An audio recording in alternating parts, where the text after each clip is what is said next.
High student, আমি Samir sir. আমার ক্লাসে সবাইকে ওয়েলকাম জানিয়ে আজকের ক্লাস শুরু করছি। আজকের ক্লাসটা হচ্ছে ফাইনাল অ্যাকাউন্টসের অ্যাডজাস্টমেন্ট এন্ট্রি নিয়ে আমি আলোচনা করছিলাম। তার ফার্স্ট ক্লাস দেওয়া হয়েছে, আজকে সেকেন্ড ক্লাস। আজকে সেকেন্ড ক্লাসেও আমি কিছু ক্রিটিক্যাল অ্যাডজাস্টমেন্ট এন্ট্রি করে দেব, যেই সমস্ত অ্যাডজাস্টমেন্ট এন্ট্রিগুলো তোমাদের এক্সাম পারপাসে প্রচণ্ডভাবে কাজে লাগবে। দেখো, আজকে যেটা আলোচনা করছি এটা হচ্ছে, এখানে বলেছে, আচ্ছা 2 নম্বর করছি। আগের দিনকে একটা আলোচনা করেছিলাম প্রথম ক্লাসটা দেখে নিও। এটা সেকেন্ড ক্লাসে করছি।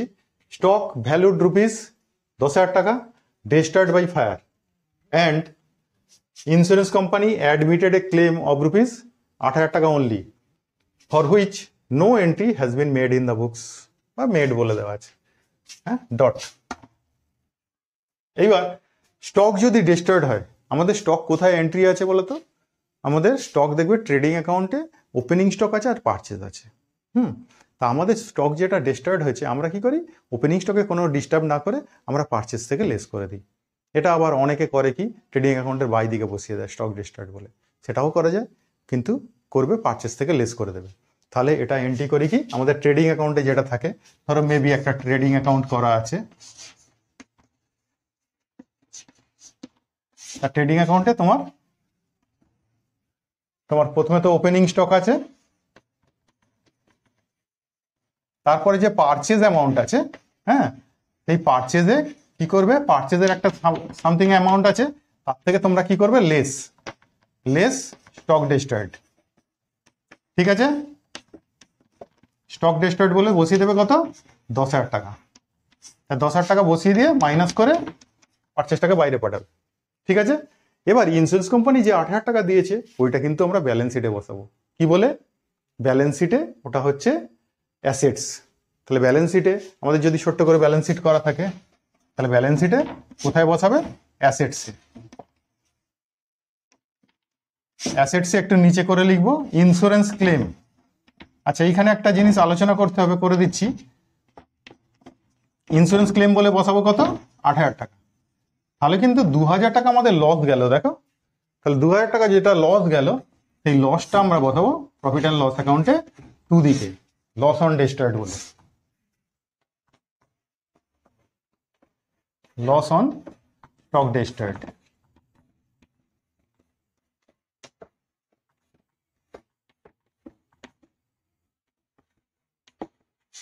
বলে কত টাকা বসাবে? 2,000 টাকা। ক্লিয়ার? তাহলে যে স্টকটা তোমার ডিস্টার্ড হয়েছে, সেটা পারচেজ থেকে পুরোটা লেস করবে। দেখো, পারচেজ থেকে যখনই লেস করলাম, পারচেজ থেকে লেস করা মানে ডেবিট থেকে লেস করেছি, হ্যাঁ, ডেবিট থেকে লেস করেছি। আবার দেখো 10,000 টাকা ডেবিট থেকে কমিয়েছি, আবার দেখো প্রফিট অ্যান্ড লসের ডেবিট দিকেই বসিয়ে দিয়েছি। লস বলে কত? 2,000 টাকা। আর অ্যাসেটস তো ডেবিট, আর অ্যাসেটসে আমরা ইন্স্যুরেন্স ক্লেম বলে বসিয়েছি কত? 8,000 টাকা। তাহলে ডেবিট থেকে লেস করেছি, আবার ডেবিটেই বসিয়ে দিয়েছি, তাহলে অটোমেটিক্যালি ট্যালি হয়ে গেছে। ঠিক আছে, এইবার মাঝে মাঝে না, ইন্স্যুরেন্স কোম্পানি যখন সেটেল করেছে, যেটা বলছিলাম আমি, যে একটা জিনিস আলোচনা করতে হবে, সেটা হচ্ছে ইন্স্যুরেন্স কোম্পানি যখন সেটেল করেছে, তখন আমরা ইন্স্যুরেন্স ক্লেম বলে অ্যাসেটে লিখছি।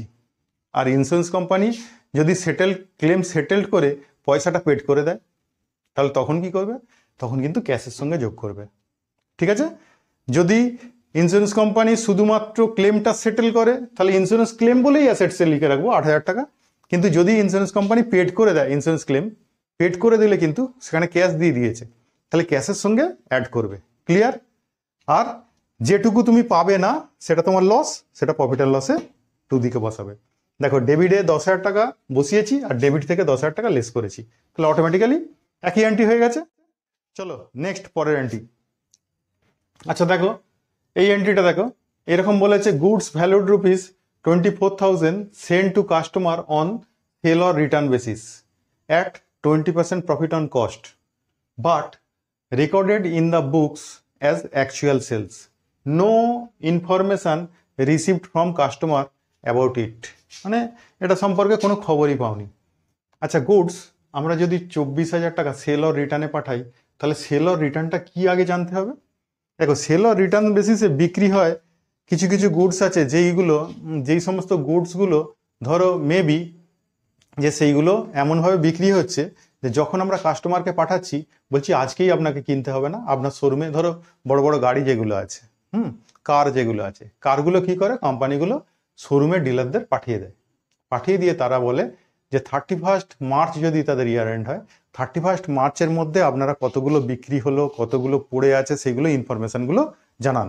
আর এই গুডসগুলো যখন পাঠায় না, তখন বলে দেয় একটা 6 মাস পিরিয়ড সময় দেয়, বা 3 মাস পিরিয়ড সময় দেয়, বা 4 মাস পিরিয়ড সময় দেয়, যে এই পিরিয়ডের মধ্যে আপনি যদি সেল হয়ে যায় ভালো, যদি না সেল হয় আপনি কিন্তু রিটার্ন করুন। তাহলে এই বেসিসে সেলটাকে বলে সেল অর রিটার্ন। কিছু কিছু আছে দেখবে কোল্ড ড্রিঙ্কসের ক্ষেত্রেও তাই, কারণ ওর এক্সপায়ারি ডেট আছে তো।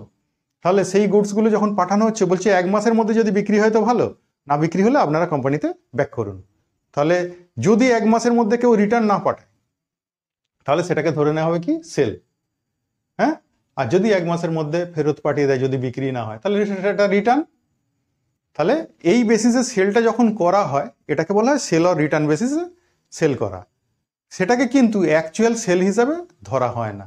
অ্যাকচুয়াল সেলস হিসাবে ধরলে সেখানে মিস্টেক হয়ে যাবে। আমরা ধরো 31শে মার্চ আমাদের ইয়ার এন্ড, আমরা 20th মার্চে কিছু গুডস পাঠিয়েছি, তাতে 1 মাস সময় দেওয়া আছে। তাহলে 31 ডিসেম্বর যেই দিন, এই 31 মার্চ যে দিনকে আসছে সেই দিনকে তো আমরা জানতে পারছি না যে ওটা সেল হবে না রিটার্ন হবে, কারণ সেখানে 10 দিন মাত্র পার হয়েছে, এখনো 20 দিন তারা সময় পাচ্ছে। এপ্রিল মাসের 20 তারিখের মধ্যে তারা হয় রিটার্ন করবে, নাহলে তারা অ্যাকসেপ্ট করবে মানে কিনে নেবে।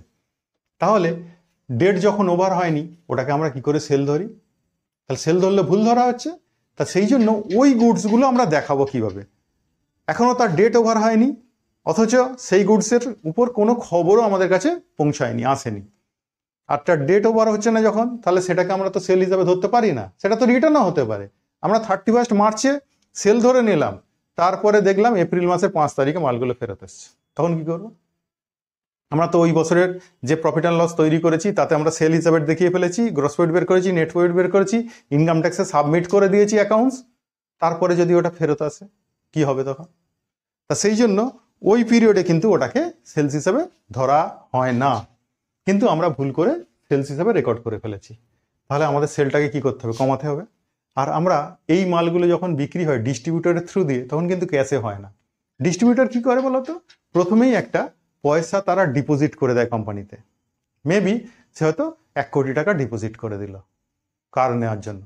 দেখা গেল ফিয়েট কোম্পানি তারা কি করলো, তাদের কারগুলো পাঠিয়ে দিল, যে কারগুলো পাঠালো সেটা হয়তো 10 কোটি টাকার।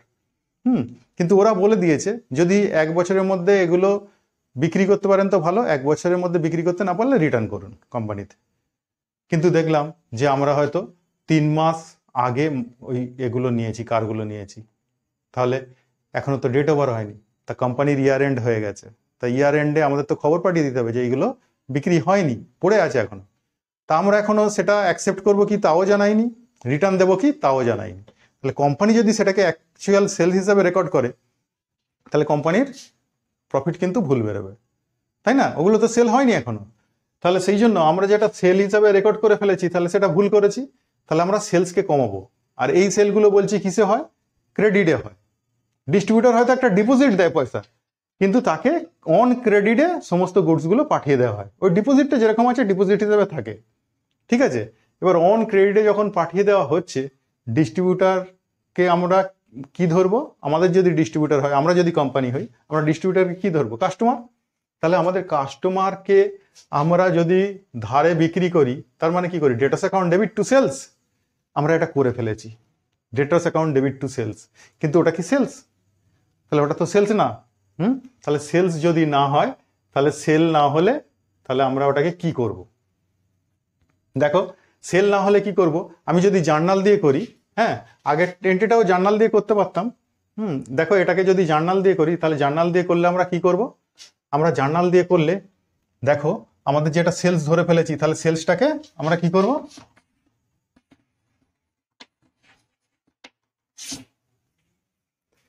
সেলসটাকে আমরা কি করব? সেলসটাকে ক্যান্সেল করব। সেলস তো ক্রেডিট করেছিলাম, তাহলে সেলসকে এখানে কি করব? Sales account debit. কত টাকা ডেবিট করব? দেখো, সেলস ছিল 24,000 টাকা, আর ডেটরসকে কি করব? ডেটরসকে ক্রেডিট করব।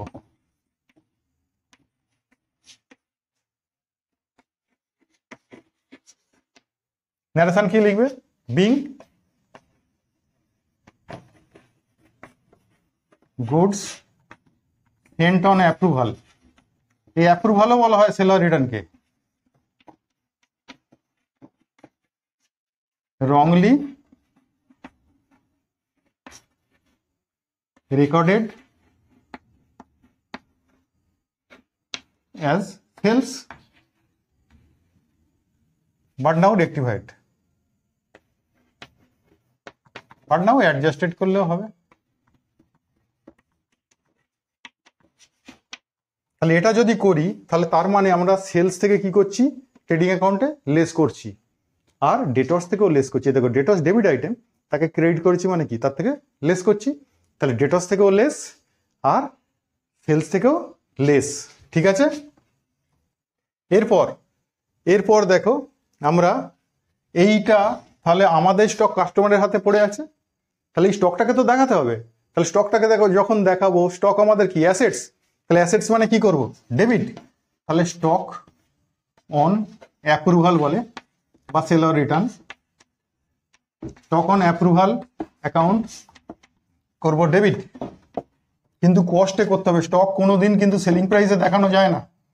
এই স্টকটাকে কোথায় ট্রান্সফার করি আমরা, ট্রেডিং এ।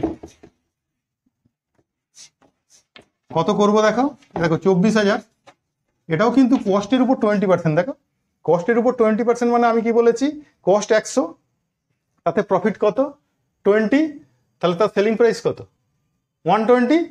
তাহলে আমরা এটাকে 120 দিয়ে ডিভাইড করব, এটা তো 120% হয়ে আছে। আর এতে কস্ট যদি বের করতে চাই, কস্টটা কত 100 দিয়ে গুণ করব, করলে দেখো 20,000।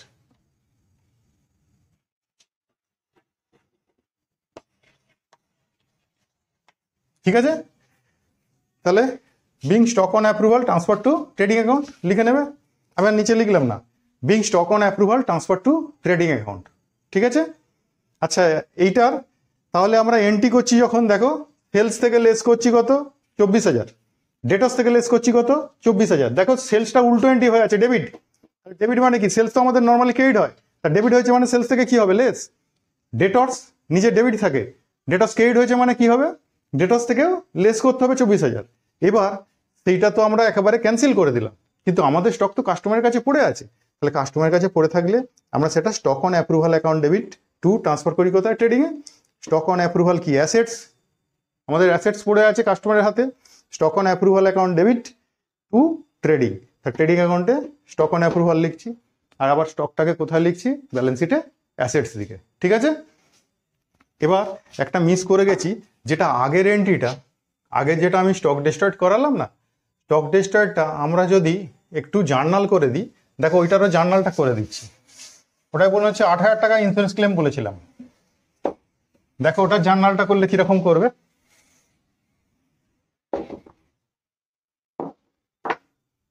ওটা জার্নালটা করলে আমাদের স্টক ডেস্ট্রয়েড হলে আমরা ইন্স্যুরেন্স কোম্পানি থেকে যেটা ক্লেম পাই সেটাকে কি করি, ডেবিট।